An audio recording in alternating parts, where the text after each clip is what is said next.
आहे कामकाज. दरम्यान सभागृहाच्या बाहेर आल्यानंतर शंभूराज देसाईंनी काय स्पष्टीकरण दिलंय पाहूया. उद्धव ठाकरे साहेबांचं नाव मी सभागृहात घेतल्यानंतर अनिल परब साहेबांना ते खटकलं का? कारण त्यांनी हे केलं नव्हतं.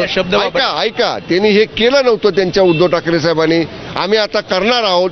त्यामुळे हे नाव घेतल्यामुळं अनिल परब साहेबांना ते खटकलं आणि त्यांनी याच्यावरती आक्षेप घेतला. त्या सरकारमध्ये मी पण होतो असं ते म्हणाले आणि तुम्ही सरकारमध्ये होता पण गद्दारी करत होता. त्यांनी जर आम्हाला गद्दारी करणार होता असं म्हटलं तर त्याच्या पुढचा शब्द मी त्यांच्याबद्दल बोललो. त्यामुळं साहजिक आहे ते जर आरे म्हणले तर आम्ही 10 वेळा कारे म्हणणार. त्यांना आम्ही गद्दार आहोत का काय हे सांगण्याचा अधिकार नाही. आम्ही गद्दार आहोत का नाही सांगणारी माझ्या मतदारसंघातली जनता सक्षम आहे.